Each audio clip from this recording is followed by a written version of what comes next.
Hey readers, welcome to another episode of Not Reading for Content. This time around, we are continuing our discussion of Ann Leckie's Ancillary Justice, but we've read further. We've read another third of the book, chapters 9 through 16. So another 8 chapters. If you have not reached this point, you can stick around for a little bit for the bookish bite, but after that, this is a full spoiler podcast, and so we are going to spoil everything that's happened in the second third of this book. Speaking of the bookish bite, Danny, I have a question for you that I think pertains to a struggle that you and I have had while reading this book, and that is name pronunciation. Because how do we do this? How do we actually say these names when we're reading them on the page? Obviously, you've had the audiobook for this one, but what has been your experience when trying to read names that just aren't natural to you, don't really fit with the English vernacular that you and I are used to? Is that a struggle? Does it impact your reading experience? Or does it seem like it's just kind of tricks of the trade? Yeah, that's an interesting question because I do think that my answer differs on whether or not I'm talking about my reading experience versus talking about actually conversing about the book. Mm, Because if I'm just reading, it really doesn't have any impact on me. My brain associates the correct characters with the correct names. I think the only time I've had issues with it in the past have been with books that have characters that have very similar names. mhm. But in this story, I don't think that that's occurred. It's just I can't pronounce a lot of the names as I'm talking to you about the characters or talking to, like, people in my life about the characters. I just essentially avoid the name and talk about the context in which the person exists. And so, I think that it's even for me listening to the audio the entire time, I've been immersively reading it, so I can also see, like, how they're spelled. But I even when they're names that I am familiar with, sometimes I don't remember the names and can't pronounce them Mhm. correctly. And so when they are definitely different, than my brain it would expect them to be, it's very hard for me to remember how a specific name is pronounced. I don't think that it impairs my enjoyment of the book by any means. It just makes it more difficult to talk about specific circumstances with you while also, especially for a podcast, in the sense that we're trying to also have this discussion with those of you at home. We want to make sure that we're having discussions that make sense to you and that you can figure out where we are in the story. And that is difficult if you don't have some pinpoints to work with. And names happen to be a really good pinpoint for people. So I do think that it's more difficult with the podcast than I've noticed in the past, but I still don't think that it's impaired my enjoyment of the book. How about you? I agree with quite a few points you've made. First and foremost, the only time I thought of 2 instances where it could negatively affect my reading. The first one, you said immediately, if the names are quite similar, but I've had that when it comes to issues with it could be, 10 names that I recognize because this is set in the United States or something like that, but if all of their names start with R, I'm guaranteed to have an issue, even if I can pronounce all of them. Obviously, the harder it is to pronounce the name and the more similar they are, there can be issues. I've had this discussion with a friend because we recently picked up The Grief of Stones by Catherine Addison, and our friend Kirsten said that when it comes to this series, this world, and she said this lovingly, but Addison pretty much just threw a bunch of letters on the page and said, "A name," and we have to accept it. And I fully agree with her statement on that too, because that's another book where the names don't necessarily click easily as far as you know what this person has done, but it might be hard for you to like take their name out of thin air and have a discussion about it. And you also brought up with this podcast, we are forced to put a vocal understanding to the words, to the letters that we've read on the page, which we might have not had to do previously if we weren't really discussing it with someone. There's also a pressure of saying it right when we have a supposed audience. We have had this as something that people have commented on very briefly in the past. I think only one comment really sticks out. This was during our pilot season when we were reading The Cautious Traveler's Guide to the Wastelands. Someone said that they found it really difficult to hear us saying Maria's name. It is spelled Maria. So you would think, oh, Maria. However, you and I both had the audiobook narrator, and the audiobook narrator pronounced it Marya. And we were, considering this as like possibly Russian pronunciation as well, because that was one of the settings. But it was interesting to have this, discussion and thinking, are we wrong? Are they wrong? Is the narrator wrong? The voice narrator? Because we are very dependent on how they're pronouncing these names. Even in Ancillary Justice, we're trying to say it correctly, but correctly by the voice narrator. I guess we're assuming that the author has approved this pronunciation, but it does, make us pause and wonder about it. Who knows if we're saying it right? I guess as long as we know who we're talking about, that's what's most important. Yeah. I and I do know I know several people, especially knowing, so backstory about some history. I am my husband only reads audiobooks and has only read audiobooks for a very long time. And before I became a booktuber, I was primarily a physical reader. And we would have arguments about character names because at that point in time, not reading an audiobook, I literally would just make up whatever name sounded correct in my head. And I would be Mhm. talking to him about the books that we would read at the same time, and it would drive him absolutely crazy. And so I do think that there are some people who it really does bother that you have to get the pronunciations correct, and I just don't think that I'm one of them, and I don't think I ever will be. Yeah, we're doing our best, and I think that's all we can ask of ourselves. But moving on to this second third of the book, spoilers to come, friends. The first thing I actually want to check in with you, Danny, are two things that we discussed last time, and I wanted to probe your brain again to see if your thoughts have changed or if they've solidified with further evidence. First and foremost, I want to know if you still have your favorite timeline or if it's changed in this second third. You and I, a disagreement sounds like a stronger word than it is. We had different preferences. I preferred the earlier timeline on Ors, and you preferred the current timeline on Nilt. Has that remained the same, or do you find yourself that one is stronger than the other in this second third? I do think I've changed my mind on that in Mm, the second third. I do appreciate the past timeline more. I don't know if that's because I have gotten maybe a little not tired of the characters in the present timeline. I Going back to something that you mentioned in the previous episode, we do have more characters and more things to hold on to in the past mm, timeline than we do in the present timeline. It's very linear. We have a path that we're going on and we're following that path, whereas I feel in the past timeline there's a lot more going on, and so I do think that I've gotten a little bit more intrigued with that. I am still enjoying both, but yeah, I think that mine has changed. Has yours stayed the same, or have you jumped ship? Are we disagreeing again?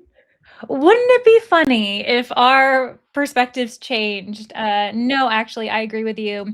I still find myself more invested in the past timeline, even more so in this second third, actually. And I think that you made a good point about the action, the tangibility of what's going on in the two timelines are very different.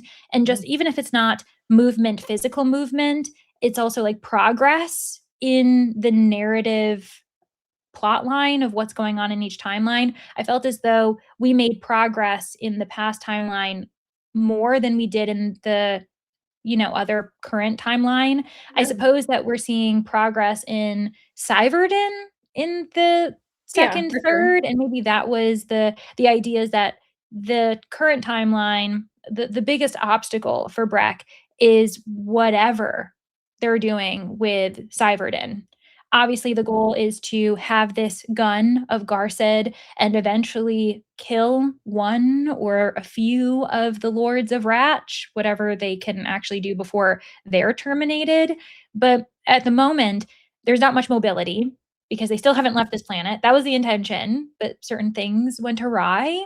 And now we're back at this hospital, back, in this location. And it seems as though the only progress that's been made is the passing of information as far as like trusting or at least bringing Cyberden back into the know, because Cyberden finally is taking a step forward for herself and maybe going on the right path of trying to become a better person, versus when we're thinking of the past timeline, Breck is learning so much and has so much pressure on her shoulders and trying to understand what is she capable of, how much agency does she have, and then we also have what's going on with Lieutenant An. We're still interacting with Lord Radch, and so it feels as though we're making more progress. It feels like we're making more progress in the earlier timeline, but I guess stuff is happening in the present. I just disproved myself because I just named a bunch of stuff. But you know what I mean? I feel as though it's not, it's hard. You got to dig more in Yeah. the current timeline.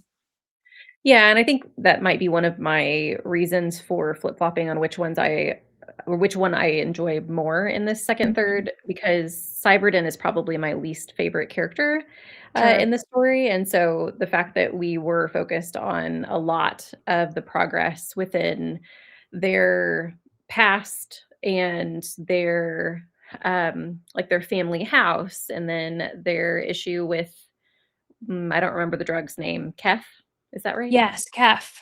Mhm. And so, like, we have all these things happening. There are definitely a lot of things happening in the current timeline, but I think because it was all centered around Cyberden, I was less intrigued. Mhm. Whereas I had kind of grown to really enjoy Lieutenant On in the past timeline. And so a lot of the events that do happen, even though there's a plethora of things to choose from that happened in the past timeline that you can follow, but I do think a lot of it centers around the relationship between One-esque and Lieutenant On, and I really liked that relationship as well as just Lieutenant On in general, and so I think that that's what brought me to the other side with this second third.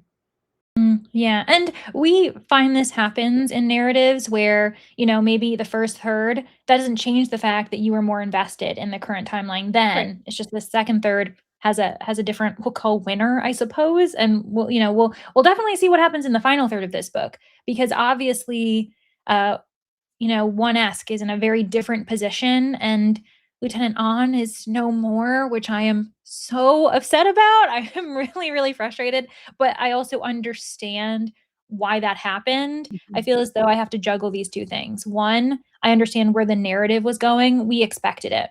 Honestly, we didn't Yeah. probably expect her to last as long as she did, if I'm going to be honest.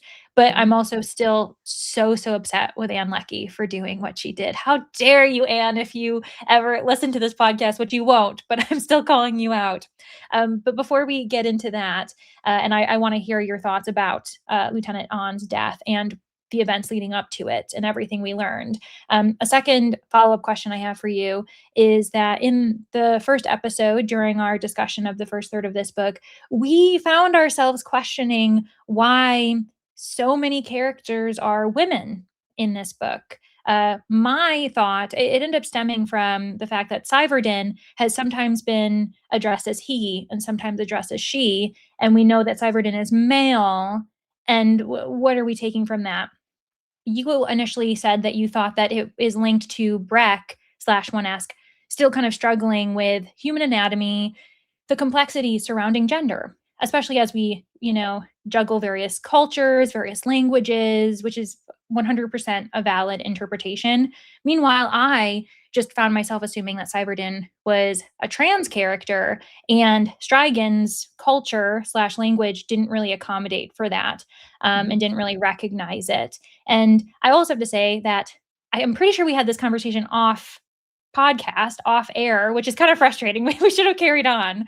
But I think at one point you and I were like, oh, what if this is the reason why we're kind of noticing it is that because if this was an all cast of men, we wouldn't really question it. Military men, men in power, men as doctors, but because they're all being presented as women, she, her, we're like, what's going on here? And or possibly maybe she, her is Breck's default Mhm. And so Breck is just automatically, assigning everyone she, her, kind of like in the sense of those old textbooks where it would be the student brings his laptop to class when it's like there's women in the class as well, but the default is he, him. So I wanted to hear your thoughts now that we've read this second, third. What did you think? What are your interpretations? Do you still feel we don't really have an answer? I definitely feel like we don't have an answer, and I feel like all things that you've just said are valid. And Hmm. so and it's kind of a weird conundrum to have because 'cause I'm not mad at any of them, Mm-mm. but I find myself intrigued by the fact that all of them could be true. And so I'm like, I don't know if I have missed something, like, it makes me wanna go back and reread the book and be like, "Okay, what things could make me lean towards one or the other?" The only thing I have that I will say my brain has kind of settled into is that I think because Breck was created by the Ratch, and I do think that they, being ancillary, do have a default. I do think that that's more what I'm leaning to because Mm. I find Breck correcting themselves when they talk to Strigan, and it's having a conversation with someone who's not in the Ratch, who's talking about Cyberden, and Strigan says he, him when referring to about that character. And I have seen Breck have, like, stumbling moments where they will use she, her, and then when they get, like, a look from Strigan, they'll change to he, him. But that could also go along with the fact that maybe the character is trans and Strigan, as you said, doesn't either accept that or have the language for that, and Breck is accommodating that character. I don't know. So, at this point, I'm just going with the flow. And I mean, it really doesn't matter in the grand scheme of things, but I Right. do think it's a very intriguing thing with the book that there can be 3 different paths, and all of them could be Mm. true. Yeah. You know what? It's a conversation that we would never have anticipated. I feel as Yeah, though hearing the synopsis and having thoughts about this book before going in, we probably would have been like, "Oh, we'll talk about robots, AI, space travel, annexations of planets, blah blah blah." But I don't think we ever would have been like, What is going on with yeah. the possible all cast women or not all cast women? What's going on here?" I feel as though we Now, weren't expecting that. I do wanna ask because I just wanna make sure I haven't missed something. So Mhm. I was trying to pay attention during this last third. Cyberden is the only character, right, who is ever referred to in the entire book as he, him by Strigan, right? Are there other characters that I've missed that are referred to in a different with different pronouns other than she, her? So there are, and I know that you'll be like, "Oh, yes," as soon as I mention it, and it's not necessarily by Breck, but the, Nilter who was injured by the Ice Devil is referred to as Uncle. And Yes. so, at least in the, like, Nilter language, they are, referring to this one character, at least in the masculine, and obviously there is Strigan who is saying that, and I still wonder if the correction is simply to accommodate within Strigan's language because Right. they're always talking in Strigan's language because any other time, as we're following the perspective of Breck, we never see the correction when Syverden is alone with Breck. Breck is still saying she, her. Yes. And I feel as Yeah. though it's a weird I feel as though it's a very isolated correction, and so that's why I'm associating with that. I will say that I noticed this one thing that I will be interested to hear your thoughts. In chapter 10, I've pulled out my ebook and I've highlighted so I don't forget. So I don't fully remember the context of it. Apparently, this is a conversation that Lieutenant Skyyacht and Lieutenant An were having, and Skyyacht is speaking. So Skyyacht said, "I know, I'll talk to her. You watch yourself. Now annexations are a thing of the past. Ancillary troop carriers are crowded with the useless daughters of prestigious houses who can't be assigned to anything lower." So now this is Skyyacht, not Breck, not 1-esque or anything like that, specifically saying the daughters of prestigious houses. So the question is that affirming that this is like apparently like, a strong empire, Lord of the Ratch, the Ratcha that are all women, like, who are leaders, or like what's going on here? The daughters as a default. It almost feels like it's a, kind of like the sons of anarchy, the sons of our nation, but Yeah. instead it's daughters. And so I was like, I'm gonna put a pin in that because I don't know what it proves, but it's something that's additional evidence. I do wonder if, as we move towards a conclusion, and I know that this is a series, but as we move towards a conclusion in this first book, if we are going to get to see any Ratchet civilizations just living in peacetime. Mm, Because as of right now, we have the past timeline where we do have Lieutenant On with the Orsians and the Tamund, where they were kind of at peace, but, like, it was the beginning of the settling of an annexation. mhm, There were mhm, definitely still some uncomfortabilities in adapting to this new way of life. We haven't really ever gotten the chance to live within a Ratch community, and mhm, so that is settled, like, is completely settled. They are under Ratch rule. There's no rebellions. Everyone has adapted to whatever, the rule is. So I do wonder if we're ever going to get to see that, because that would answer some of those questions, I think, mhm. but I don't know.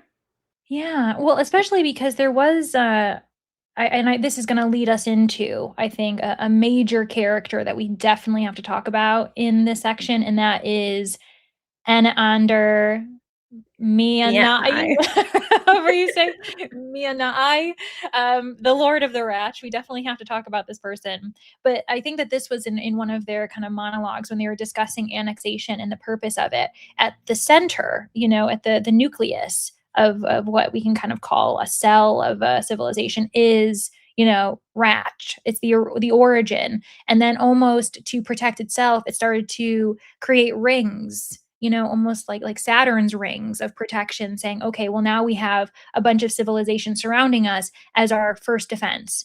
And now that we see them as citizens, we need another ring and another ring.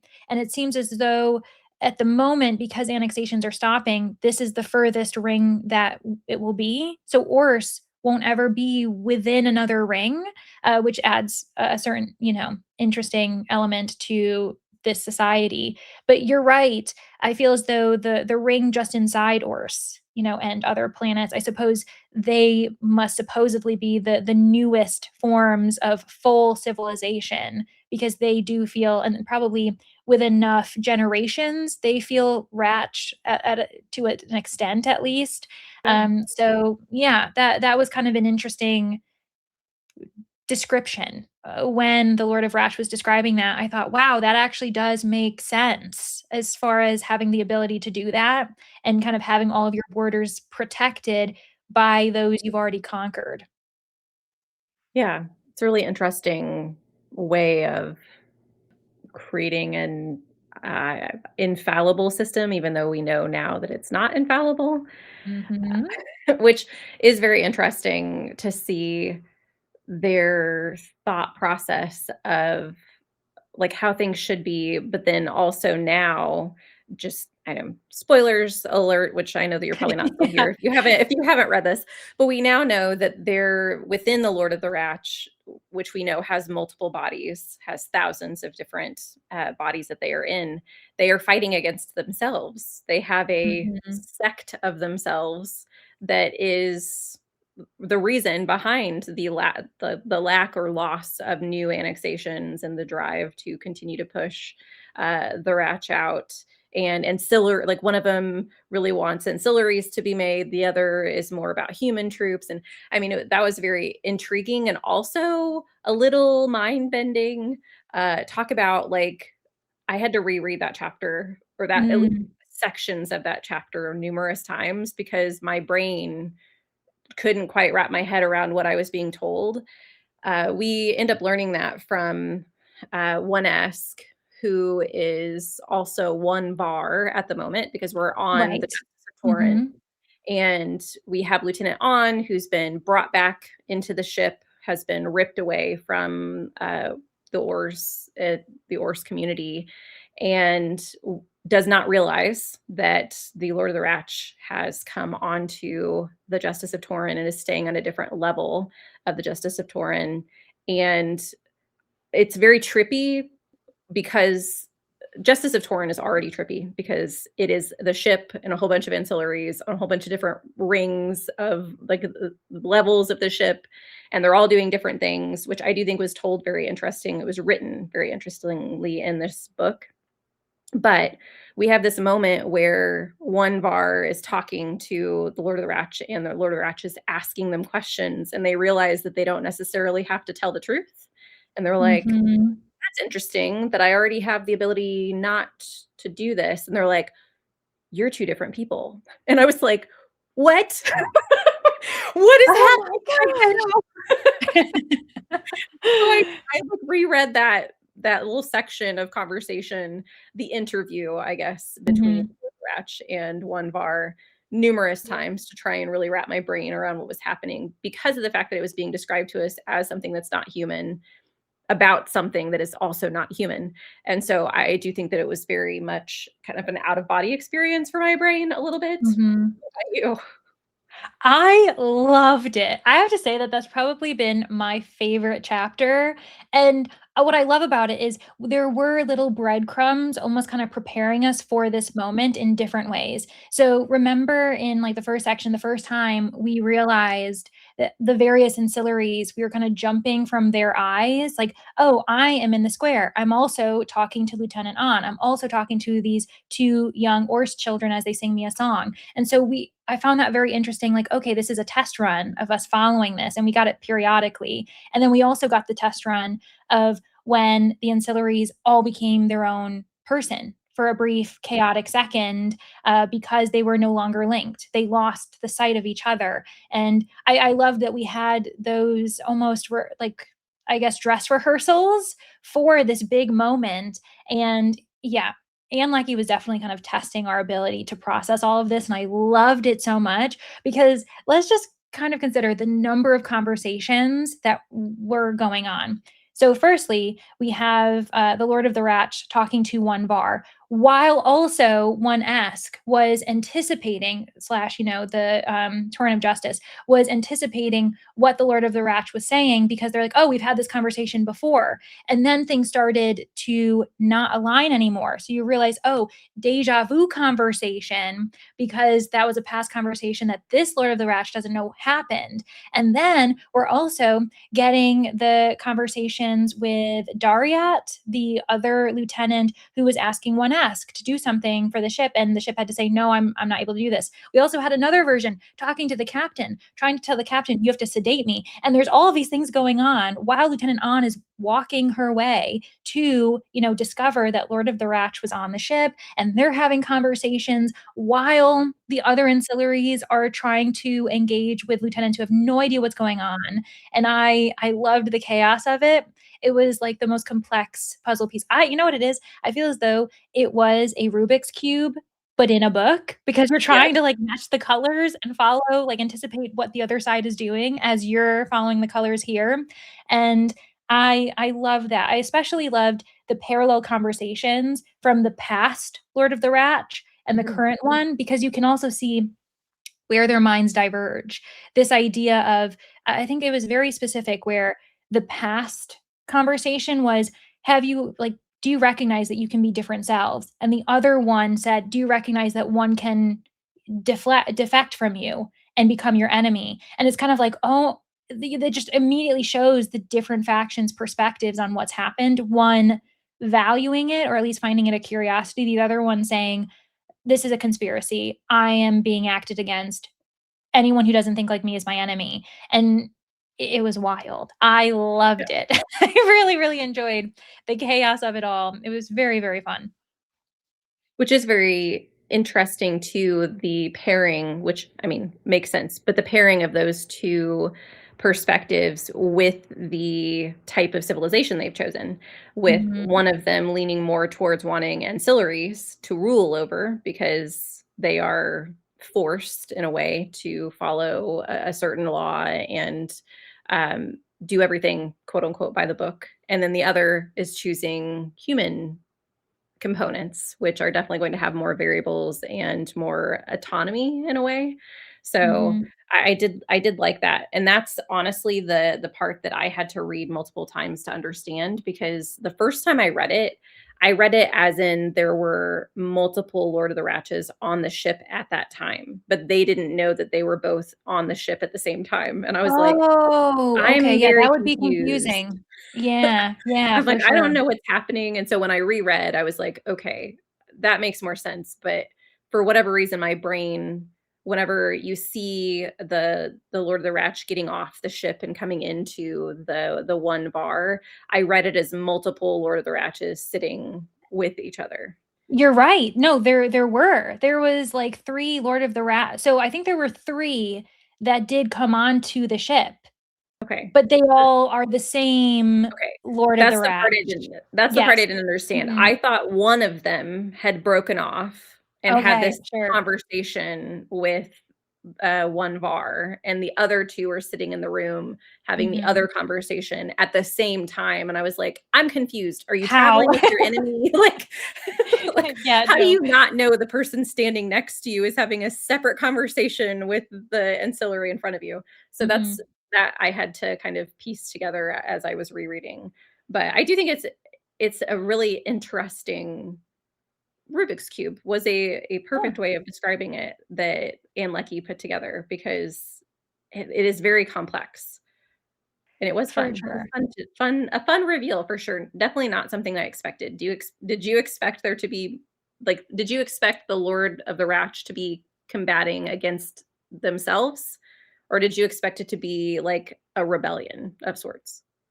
No, so I wasn't but I suppose we might have once again, it could have been, a breadcrumb, like, if someone were to come up with it. I don't know if how many people reading this would have come up with that before it was revealed, but I feel as though as soon as it's revealed, you're like, "Well, the ancillaries have that in a way where, they all see the same thing, they are one being, but then as soon as they get cut off, there is this question of, can I trust this person to do what I would do if I were them over there? Like, when we were saying how all of them wanted to look at Lieutenant An, but they also knew that didn't make sense. So they had to trust like 2 or 3 to say, I will keep an eye on Lieutenant An. And they'd be like, okay, I guess I'm trusting this person, and then go off and, so I feel as Yeah, though in that moment, now that we know that Lord of the Ratch can, has done that not to their desire, they don't want that. It's like, oh, well, we've seen that with the ancillaries. And I feel as though we continue to see the ancillaries almost being an extension of Lord of the Ratch's situation, even though I guess at the moment we view Lord of the Ratch as being human, flesh and blood, who can be in multiple bodies, and ancillaries are viewed as, AI. But it seems more and more they're almost like made in her image, which is like also like a very religious kind of undertone situation going on. We won't touch that for now, but it is really interesting. And I know you and I we now know which Lord of the Ratch is whom and what's going on. But for those who are at home who are thinking, I'm still confused, I think that we could probably try to clarify things. So the Anna Ander slash Lord of the Ratch, who was in Orse and told Lieutenant An to kill all of the 10 Mind in the temple, is the same Lord of the Ratch who spoke with the Torrent of Justice about 100 years ago in secret. And so that was the secret meeting. This was the same Lord of the Ratch. The Lord of the Ratch who visited the Torrent of Justice after the events in Orse, the 3 Lords of the Ratch, by the way, there were 3 on the ship, is the Lord that spoke with the Torrent of Justice 200 years ago. And that's the only one that is according to their records happened. That's the only meeting that happened. And so I think that that's the breakdown of the 2. The thing that I'm wondering, I feel as though it remains, who's the lesser of 2 evils, because they've both done horrific things, even as we see, like, it's not like we've got one who is altruistic, who is all good, and the other one who is the evil version of the Lord of the Ratch, because they're the same person, they just have different means. They're both willing to shed blood and throw people under the bus, frame people, do harm for what they want done, because, I mean, the Anna Ender that spoke with one Esk slash one Var on the ship just now planted the guns, wanted Lieutenant An to take the blame, possibly have people of Orse, killed in the process.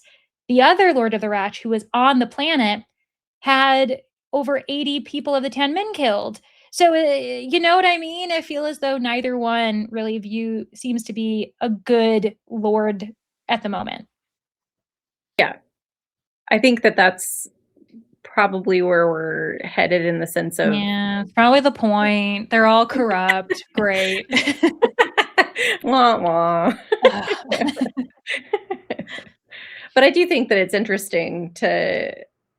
interesting dilemma to put one esque in, especially because we have this main character that we're following who is not human, Mhm. having to combat these people who supposedly are superior, right? Because in any of the sections that we choose of the Lord Ratch, of the governing powers that be, ancillaries are known as lesser. Like they are the Mhm. ones who follow, not the ones who rule. And we have them being judged by Breck, who is the last of the Justice of Torrin, which I do just think is an interesting way to go about the book. Yeah, I agree. And, it's an interesting position for when we get into the third section because we have one Esk who has survived this, event that supposedly no one else really knows about. They know that this ship has disappeared because we Yeah. know that from Syverden, who said that, "Oh, I looked into it to see if I could reach out to the ship, and everyone said that the ship is simply no more." And this happened, 15 years ago. And Breck thinks 19, actually. It happened exactly 19 years ago. And so we know that, one Ask slash Breck escaped with the skin of their teeth. And everyone else was sacrificed once again. Even obviously, these versions of Lord of the Ratch knew we're going to have to go down with the ship with everything that just happened. And so everyone dies, all of the lieutenants, the captain, all of the other ancillaries as well. And so that's, another interesting layer. One, I think it is a good cover for One Esk's escape because there's a suggestion that maybe no one knew that one ancillary did escape.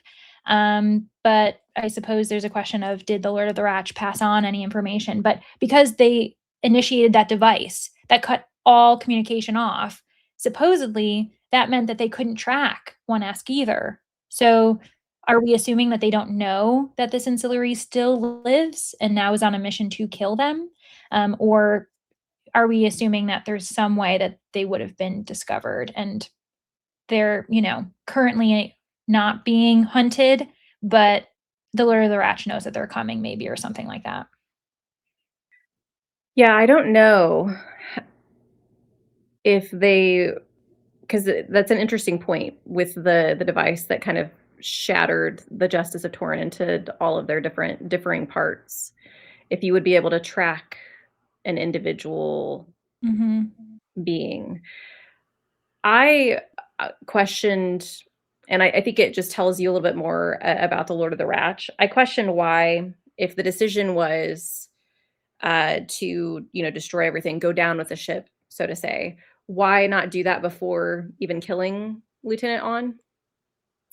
And I think that shows that they didn't anticipate the emotional connection that one Esk had to Lieutenant On and the reaction that having one Esk, or one Bar, I suppose, was the one who actually pulled the trigger, Mhm. I believe, kill a captain that the ship was connected to emotionally. I think that that shows something the Ratch wasn't anticipating, and so I found that Mhm. interesting, that it's the Lord of the Ratch is not all-knowing, Mhm. and they didn't have this plan in mind, because obviously if the plan had already been in mind that they're gonna go down with the ship, they just would have done it prior to killing Lieutenant On, because everyone on the ship would have died. Right. So So I have an understanding of it. Like I think I know what happened. So the reason why they went about putting all this blame on Lieutenant On, killing Lieutenant On, like all of that was because they at that point still thought that the other faction of Lord of the Ratch hadn't gotten to Torrent of Justice yet. Because they were mm, under the impression that Oh, they do say they that. hadn't been touched, and you know what ended up initiating it? After One killed, Lieutenant An, they then turned They and shoot. shot the Lord of Ratch, one of the 3, and then I think one of the other 2, like, shouted, "They got to him," you know, like, Yes. realizing I was a fool because, I think, you know, you saw in the initial, you know, interactions with Lord of the Ratch that they were, you know, trying to get access to these various things, these various controls, and their access kept being denied, but they weren't notified of that. And Yeah. that was also when the ship was like, "Oh, I'm still in control of myself because the other Lord of the Ratch did something, and this one doesn't know what they did."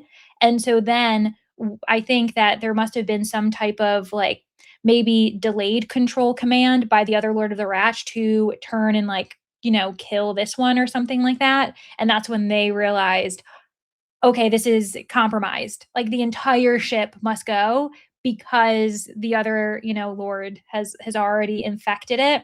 But yeah, so which is, I guess, at the end of the day, it's quite sad that Lieutenant An, I mean, would have died anyway. Yeah. I suppose I'm some of me is glad that Lieutenant died the way she did because she was still like spitting truth and saying, "You know what? You're gonna kill me anyway, and so I'm going to speak for myself," kind of knowing my fate and gaining a little bit of courage, even though at the end of the day, they all ended up dying anyway, unfortunately.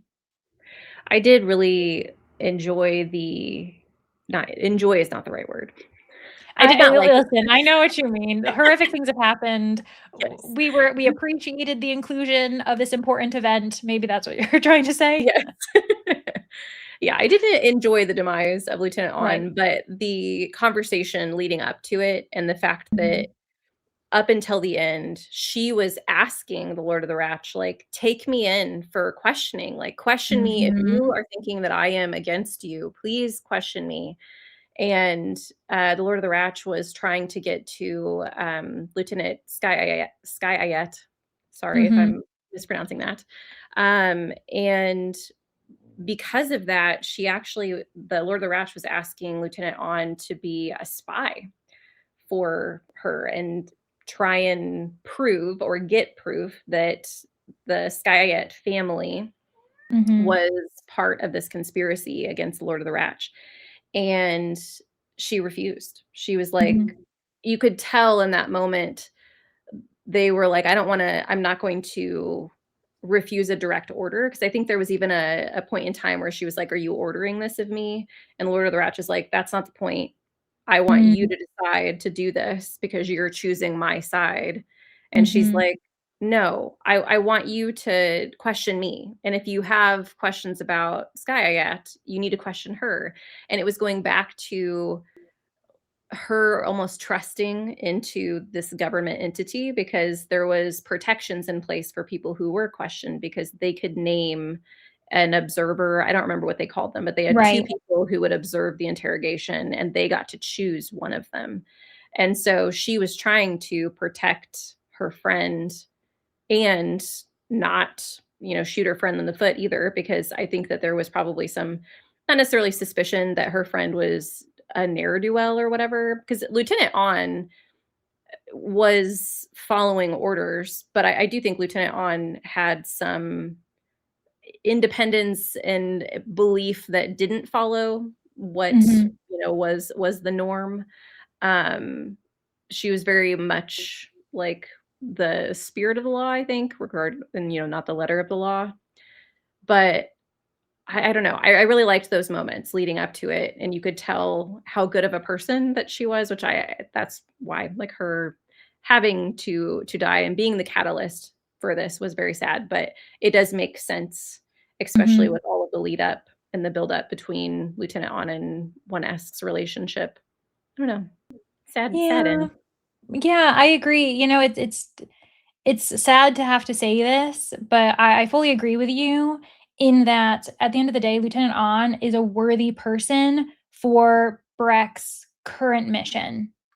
You know, like, she was a good person, and if someone was going to ignite this desire for justice, for revenge from Breck, it makes sense that Lieutenant I wouldn't want Lieutenant An to be corrupt or I wouldn't want her to be different, because I do think that she created a worthy reason for Breck going on this mission. And yeah, I'm really glad that we had Lieutenant on for as long as we had her. She was a good example of not only someone who has been trying to follow the rules, follow the policies, the protocols, even as someone who remains disadvantaged because they always look down on her. And even we see the Lord of the Ratch trying to take advantage of that, saying, "See, we couldn't trust someone like you," whether they believe it or not. I think that it also proves that they instigate that. That they, if they wanted to flush that out, this, prejudice towards those of like a lower class, they would do that, but they're not looking for that type of utopia. They want that as a loophole to say, "See, look, and I agree with you. The nobility, the people of, generations of wealth, got to keep them in power, and then they also want to stay in power, so they will follow Lord of the Ratch as well." And we also had that conversation with Skaya and On speaking on that as well, because that's why Ors was so different. Because rather than siding with the Tenmund, they were siding with the Ors people, and that put a wrench in things because historically, annexations side with those who've always been in power because it kind of makes things easier for them to join a community, a society that already has them do that. And then we also see the corruption that, Lord of the Ratch has been participating in forever. The Amaat one, with the Pregzer, and how there was one lieutenant who stood up and said, "No, like this governor is being corrupt." And for some reason, the ship can't report on them. The reason why the ship couldn't report on them is because the Lord of the Ratch allowed that, made it happen. So you realize that this has been happening for so long, and it just shows how deep seated this corruption is. I mean, it's always going to be corrupt when we have a leader who is the leader for an extended amount of time, for thousands of years. I feel like it's inherently proving that that type of society can't be a utopia. Yeah, I couldn't agree more with the fact that Lieutenant On is definitely worthy of the position that the author has placed her in this story, and I wouldn't want any other character to be in that situation. I really do enjoy all of the things, all the pieces that we've learned, and I am looking forward to seeing what Breck does about it, because we do know now that One Esk who escaped is the Breck that we know in the future and has, this mission to take down the Lord of the Wretch, at least as many of them as they can. I am curious to know, I guess, moving to the current timeline, because we haven't talked a ton about that. I am curious just to know how that's going to be done.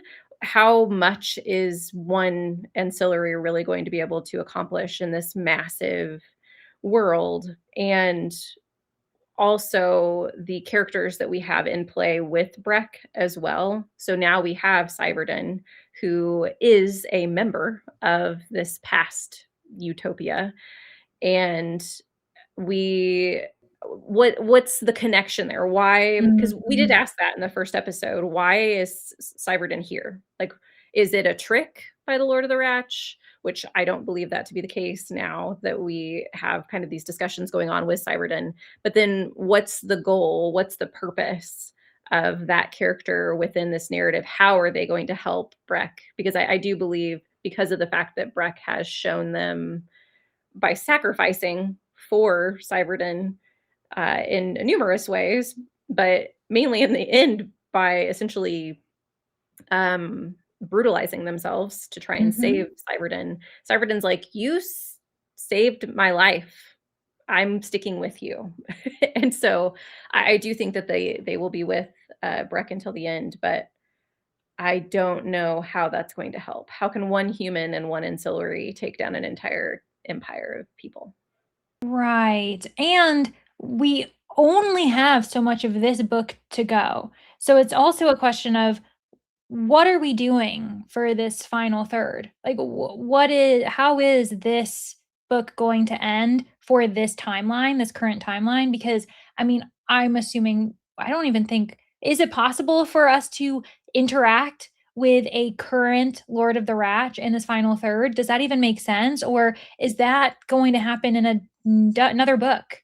I feel as though I actually wouldn't believe it possible unless there is like an underlying conspiracy where like basically Anna Endar, some version of them is waiting for one-esque slash Breck to come to them and just kind of knows it's going to happen because they've been orchestrating this entire thing. I don't think it would be very natural for it to happen in this book. And I'm also feeling as though the current timeline is almost like an internal journey, an internal conflict versus the earlier timeline being an external conflict. And also, are we going to continue to juggle? So, or are we going to, for the most part, follow Breck in this final third? Or are we going to see some of the journey that Esk had? I don't know. But I do feel as though this relationship with Seivarden, this journey, is far more internal. It's far more mental and emotional for Breck, possibly because we have them interacting with someone of their past, not Lieutenant An, but another lieutenant, another person who knows them of their past. And maybe that's the thing too, is this may be kind of one of the few, maybe the only person left who knows them as Torrent of Justice, and now they're meeting their new self, and that is probably something that's warring inside Breck, and even Breck the entire time is thinking, "Why am I saving Seivarden? Why do I keep interacting with this person who I didn't even like when she was captaining my ship? This isn't even my favorite captain." And they have this conversation too, where they're like, "Yeah, ships have favorites. You weren't one of them. I'll tell you that right now." And so I think that that's an interesting conversation that we keep having Breck having more so internally, being like, something is keeping me from abandoning this person. And maybe it is because that is one of their last links to who they were before they became one being, one ancillary on a mission. And now this is like the last life that they have before. Like if they die, it's over for them. Yeah, and they did have a moment of introspection within, I think it was the last chapter of today's pages, where they were thinking about the differences between being one body and Mhm, mhm. having and not having the all of the different sensations of having multiple bodies in multiple different locations. And when they were the ship, obviously being able to see everything that was going on inside and all of the various pieces of them and how they've missed that for the last 19 years. And I do think Cyberden is the sticking point for them of remembering that, because they probably have had a little bit of a one-track mind, get away from the scene of the crash, hide, and then try and find a way to accomplish my mission. And then they just happened to run into someone who is part of their past that does connect in a really big way to some of the other things that are happening.